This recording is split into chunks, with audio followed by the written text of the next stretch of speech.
Hello, welcome to the end of Darwin and the beginning of Marx, Marx I. I hope you got through the sections on Capital okay, or it's quite challenging, I think. So we're gonna aim in this podcast to pick our way through it, identifying as usual interesting things that we think are going to be useful in our collective work and identifying tasks that we're going to do in the workshop as well.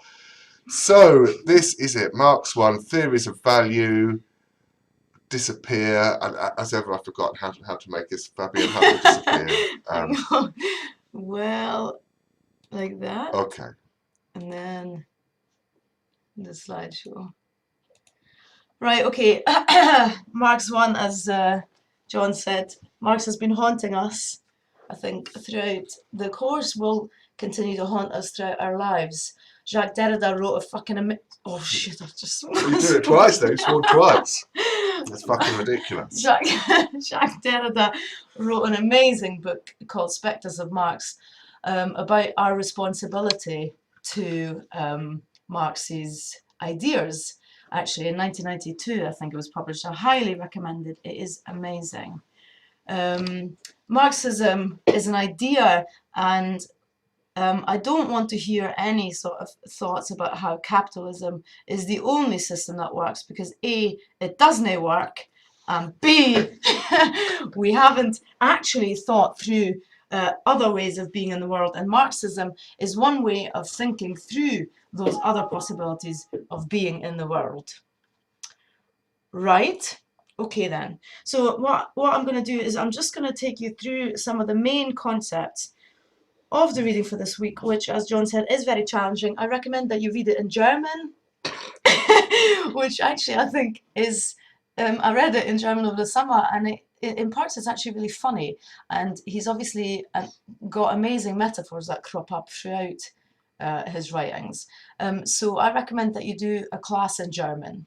And also, this is your first workshop task, is to find the jokes in the section of Capital that we're looking at for this week. I challenge you. Exactly. I've got a few. Okay, so actually, before we get started, what is amazing, and you notice that throughout the reading, is that Marx goes back to the beginning. He works backwards. He says that a lot of the time, that he's just working backwards. He starts with the simple idea of the commodity and works through to analyze the foundations of the production process that is consumer capitalism. So Capital Volume 1 is the only one that we're looking at this year. And it is a volume that is written from the standpoint of production. So Volume 2 deals with, oh god, exchange, with a little typo there, as always. And Volume 3 is about crisis formations, rules of distribution, rent, taxes, etc. And on this note, actually, I think we've put it up on Mole, but if not, we'll put it up, is I highly recommend that you listen to David Harvey's lectures on Capital. He takes you through his class, his MA class, reading Capital, which is amazing. Okay, so Capital then. So the other important thing to know is about Marxist dialectics, and he takes his cue from the Hegelian dialectic, which is that you have a thesis, an antithesis, and a synthesis. But unlike Hegel's work, what Marx does is that there's no synthesis. Instead, you have thesis and antithesis, antithesis. Jesus Christ, just hanging there without resolving themselves. Actually, when Walter Benjamin, who you will come across in CLT next year, does the same thing. So it's not about resolving these contradictions, but just observing them and thinking through them. Yeah. What's a dialectic? Oh God. Do we do that now? Yeah, quickly. Definition. No. Okay, we're not. So I would say a dialectic is a historical or model that works through two forces pushing against each other. Yeah. So it's sort of about conflicts, is that? It's conflicts, but that aren't resolved. Right. And one example that you could think of, even though I think that it's a bit tricky to think about this. So is if you buy a house, for example, and you're thinking, okay, is that a use value or is that an exchange value? And the thing is, you can't quite distinguish one from the other. That's one example, but I mean, it is also, I mean, you can complicate that as well. I think by like, if you're a property developer, obviously you don't give a shit about its use value because you only care about the exchange value. Right? I mean, we can talk about this later. Oh God. Right, okay, so the concept of value. So this is actually the first definition of value that Marx gives us. And this concept of value that he gives us here is something that isn't constant. So it changes all the time and it does not exist unless it is in motion. It's also something that isn't inherent in things, especially not exchange value, which is only can only be realized if it's compared with another commodity exchange value. So in relation to the use values, I've put a quote up here. So use values are only realized in use or in consumption. Use value is relatively simply to understand. It's just simply how a particular object, in Marx's case, linen, is used, right? The exchange value is trickier, and what Marx does in the reading that we're looking at today is unpick that idea of exchange value, and he calls it a form of appearance of a content distinguishable from it. So that means it isn't inherent in the thing itself. So you can't compare, the example that he gives is you can't compare that 20 yards of linen is equal to 20 yards of linen. That doesn't make any sense in terms of exchange value. You have to, like, this linen can only be exchanged for something other than what it is. Oh God, objectification of labor, right? Okay, so value is determined through labor and through what Marx calls socially necessary labor time. So it's not that if you're a worker and you're charged to make a coat, you can't take a week to make this coat. You have to make this coat in the sort of determined time that everyone else is doing their coat as well. So it's a socially determined amount of time that you take to fabricate your coat. Right? Does that make sense? Mm-hmm. Yeah? Okay, good. And all commodities, as Marx says, are merely definite quantities of congealed labor time, which I love. Congealed labor time, that is what makes a commodity. The labor time is trapped in the object that is going to the market. And this congealed labor time is a sort of standard across the board in the sort of production process of society, right? So, as I said, you can't take hours to do something if other people take a minute. He talks about this a lot, actually. I'm trying to find it now, but it's abstract human labor he's talking about. So not concrete human labor that belongs to you or you alone, but it's this concept of an abstract labor which is congealed in the commodity. So in Economic and Philosophic Manuscripts of 1844, which is the last reference there on that slide, Marx and Engels write that labor's realization is objectification. And I think that actually the German makes more sense because objectification doesn't quite, oh God, Gegenständlichkeit here is also weirdly, but anyway, basically Verdinglichkeit, Ding means thing in German, and it's the sort of thingification of labor. So labor becomes a thing. Yeah, labor becomes a thing, and the worker herself also becomes a thing, which is the next slide about object bondage. Oh man, this is difficult to go through all of this.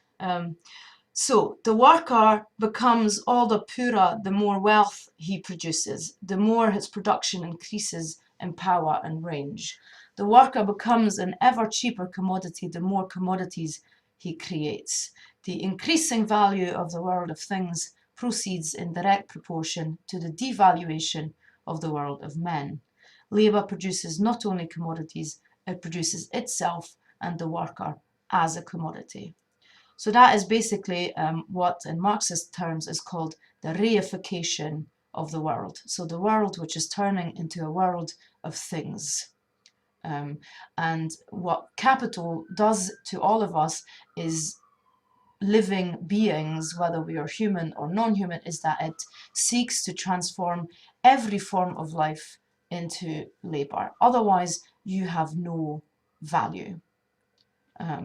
There is no such thing as simply living in the world. Capitalism does not allow you to simply, justly live. You must produce. Commodity then. I mean, so the worker herself is a commodity, right? And right, so the commodity, for a commodity to come into being, the division of labor is necessary. So only the products of mutually independent acts of labor, which is really important, we'll get back to that, performed in isolation can confront each other as commodities. I think we'll get back to that later, but the point is that if you live in a community where you, wherever you might, labor might still be divided up between you. So I might make bread and John might, I don't know, what do you want to do? Make linen? I'll make linen, yeah. So if I make bread and John makes linen, we can exchange. I can exchange my bread for linen. That doesn't mean that it's a commodity, because we produce things that we mutually need in that community. And these acts are not independent acts of labor, but they're socially determined, but for the common good, right? And they're not performed in isolation. That's the key. So they're not independent acts, but we have decided that we need more bread. We're going to make more bread, and I'm going to exchange my loaf of bread for some linen because I need a coat. That is not a commodity. These things have just use value, but they're not commodities. So a commodity then has this dual nature. So on the one hand, they are or objects of utility, but on the other hand, they're bearers of value. And this bearers of value is a reference to this idea of the exchange value. And exchange value is something that is impossible to grasp as a thing possessing value, which goes back to what we talked about earlier, which is that exchange value is not inherent in the thing itself. An example that you can give is that you have a table. The table has a use value, but you can turn and take this table apart, but you will not find exchange value in that table itself. In the wood, doesn't have exchange value in and of itself. Which is how we get to this idea of mystification. Oh God, yeah. Oh, the exchange value itself, it gets ever more complicated here, bearing in mind that actually you start with a simple thing with this idea of a commodity, but it just ramifies. Right, this exchange value, there's two aspects to this exchange value, which is on the one hand, the relative and the equivalent form. Right, so if you have linen and you want to exchange it with a coat, that's the example that Marx gives. So the relative form of the value of linen presupposes that some other commodity confronts it in the equivalent form. So that's the idea. You can't exchange linen for linen. You have to exchange linen for a coat. And linen is therefore in the relative form, and the coat is in the equivalent form of this exchange value. I mean, and Marx takes some time to get through this, and it is obviously super complicated. These are things that we can talk about in class as well. Okay, commodity form. Whew. The product of labor is an object of utility in all states of society, right? Which is something that we talked about earlier. If you live in a community, you're still producing things, and you still might have a division of labor. So it is an object of utility in all states of society. But it is only a historical specific period of development which presents the labor expended in the production of a useful article as an objective property of that article, i.e. as a value. It is only then that the product of labor becomes transformed into a commodity. That is this idea of the objective property of that article, that is the congealed labor that exists in this commodity, and which is mystified by the production process, which is something that leads to the fetishism of the commodity, which is something that we'll get to in a minute. So, okay, so this objective property of the article is that idea of the congealed labor, and it is that which makes up its exchange value of a commodity. And that is also what transforms an object into a commodity, if that kind of congealed labor is totally divorced from the process of production. Right? Does that make sense? Mm-hmm. Yeah, okay. So, and then we get to this idea of commodity fetishism. Oof, God, okay, the mysterious character of the commodity form consists therefore simply in the fact that the commodity reflects the social characteristics of men's own labour as objective characteristics of the products of labour themselves. It is nothing but the definite social relations between men themselves, which assumes here, for them, the fantastic form of a relation between things.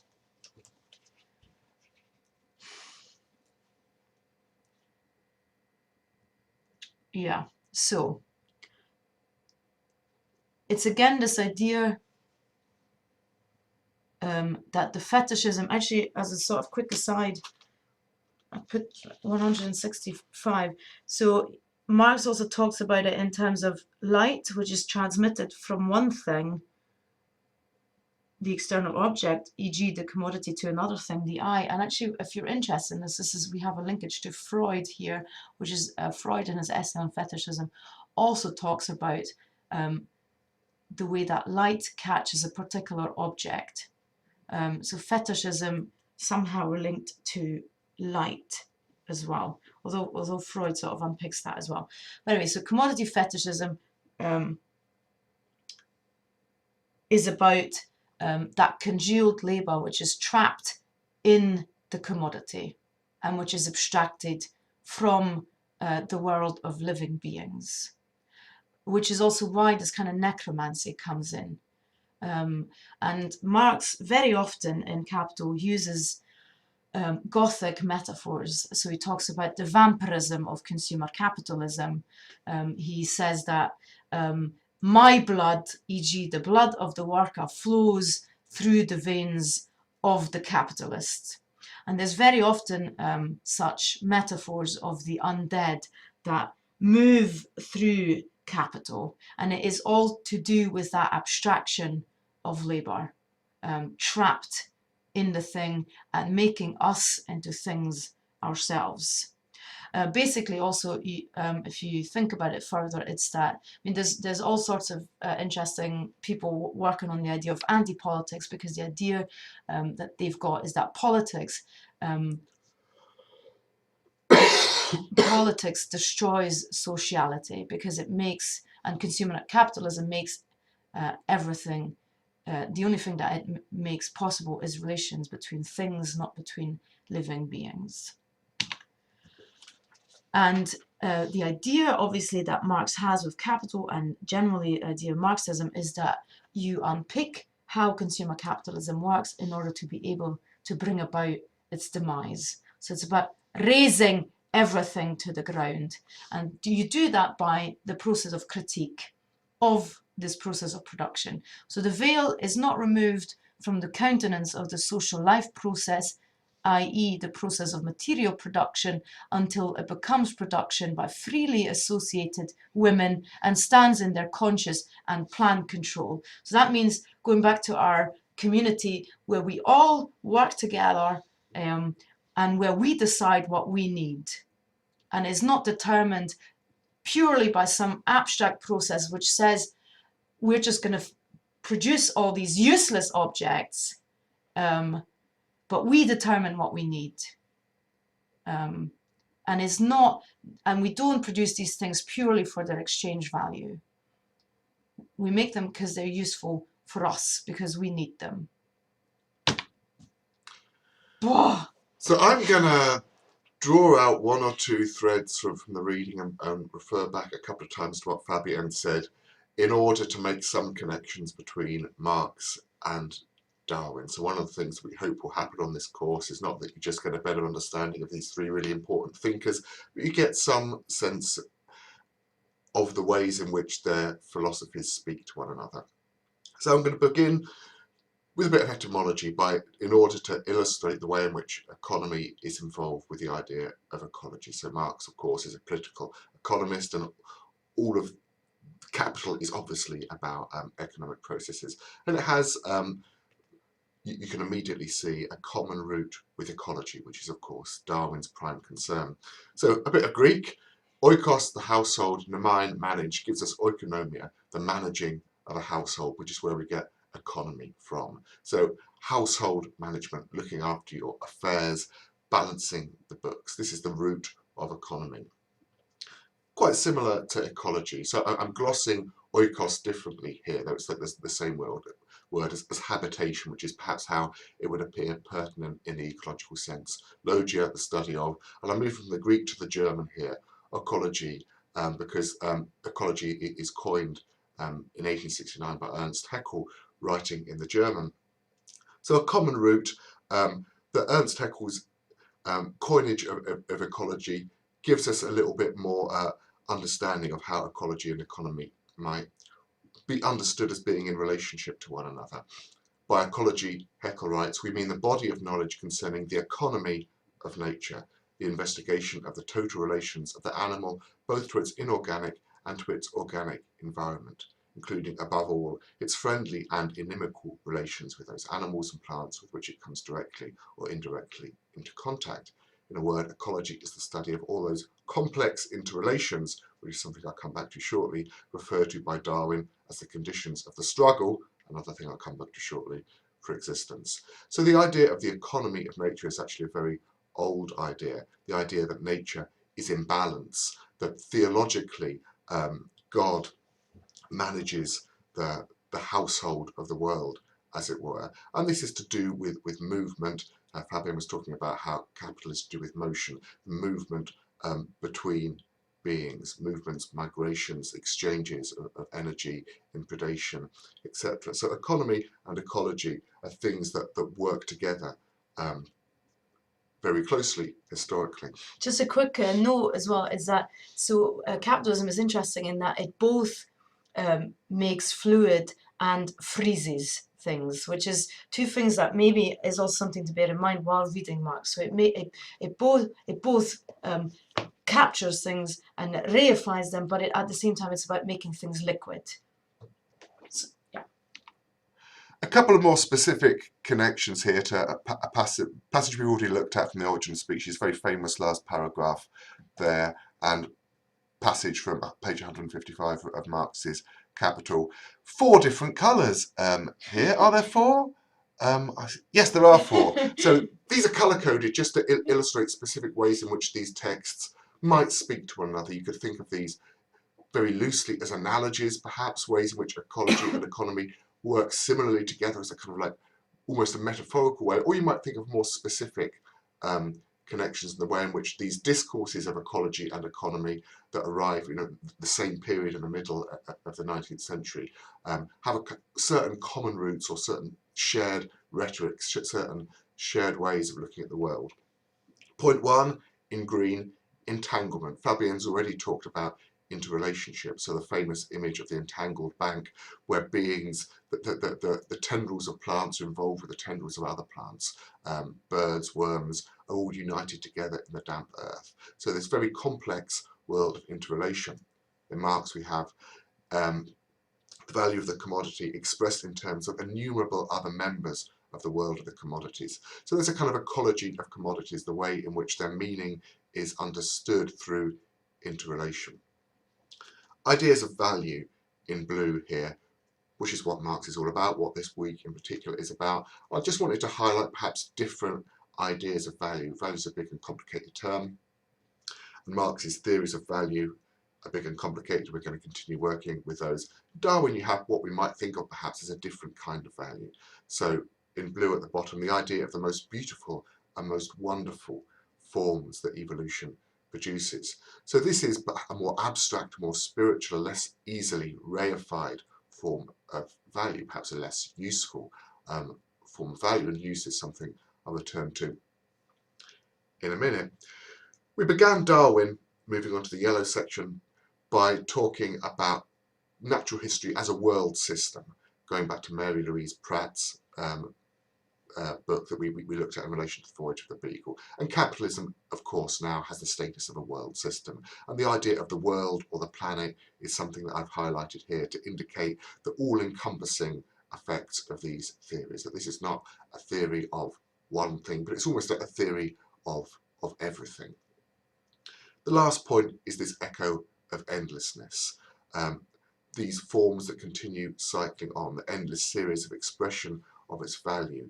So questions of progress are pertinent to what we're talking about in this course. So ideas of arrows pointing forward, teleological to the direction that science is going in, but also cyclical understandings of history, revolutions, with that word, I guess, in a dual sense of revolution as a kind of great upheaval, but revolution also as a cycling of things round and round forever.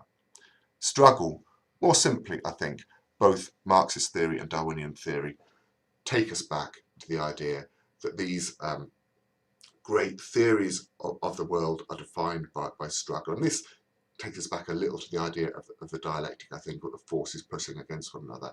The origin of species by means of natural selection, the frontispiece here, or the preservation of favoured races in the struggle for life.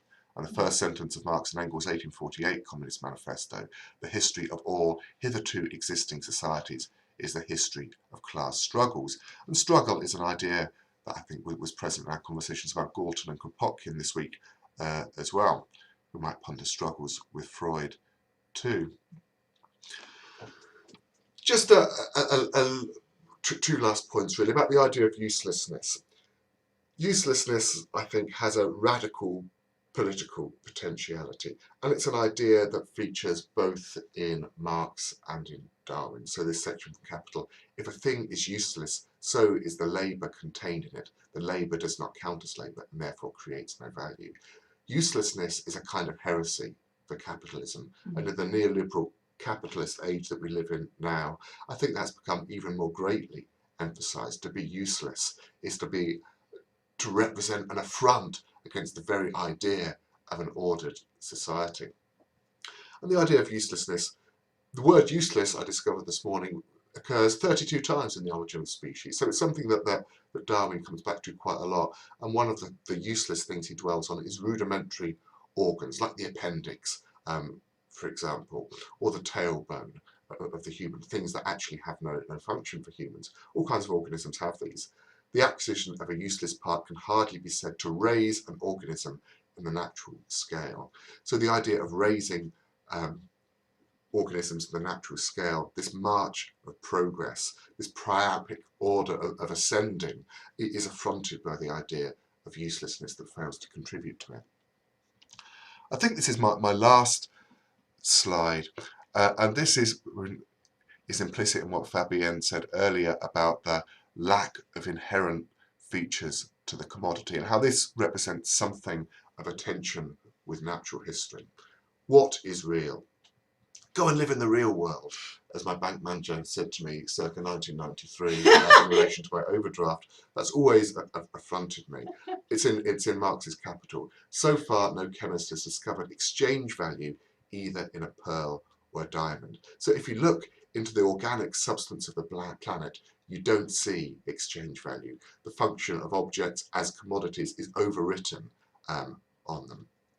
Labour is the father of material wealth. The earth is its mother. It's a very interesting idea there about the origins of what is meaningful economically. And I would like to emphasise that the earth is its mother. We might find that kind of gendered stereotype troubling, but the idea of the centrality of the earth, the material environment, as birthing the world and all cultures based on it, I think is really important, and takes me to a favourite quotation of mine that you may well hear me quoting again from Frederick Jameson in 1994, "It seems to be easier for us today to imagine a thoroughgoing deterioration of the earth and of nature than the breakdown of late capitalism."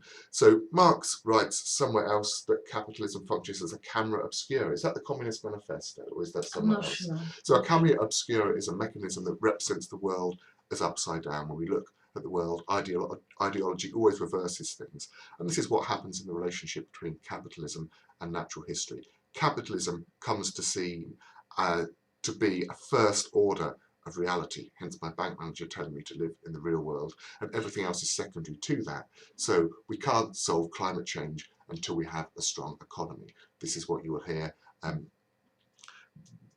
the World Bank, for example, saying. But a Marxist argument, my argument, would be that that is a reversal of the idea of the reality. The ultimate material grounds for our existence is ecological. We can't just go and colonize another planet when we've burnt this one to the ground. So ultimately, in this image at the bottom from the Matrix, capitalism represents a system failure for its reversal of the relationship of all organisms to the idea of reality. Tasks. Yes. So, yeah, what we'd like you to do is to bring a commodity to class and to prepare a short written statement deciphering its hieroglyphic by referring to Marxist terminology. And then as another thing we'd like you to do, and this is particularly in relation to the process of exchange, which we've not really talked about too much, that's chapter 2 of the reading, is we want you to think about what is the magic of money. Okay, thanks very much. I hope that this made some sort of sense. This is tricky, complicated material, but it is really also, I think, in many ways, absolutely exhilarating and important to, as Marx does or did, to go backwards and to analyze consumer capitalism from the beginnings, and in order to try and think about how we can bring it to an end. Yeah, I mean, just obviously, just to reiterate that we recognise the complexity of this, and the aim is just to understand more than we did when we started. So, I mean, have a go at these tasks. I mean, have no fear, be lion-hearted. You'll find the passage deciphering its hieroglyphic in Marx. So we're really inviting you to play around with these concepts of value in relation to an actual, real thing, so we can begin to unravel Marxist theory and to make it kind of more meaningful in our intellectual and work, and in our daily lives as well. Exactly, courage, and also, like, if you have questions, just please bring those along as well, and we can think through them. Okay. Good. Thank you very much, and we'll see you next week.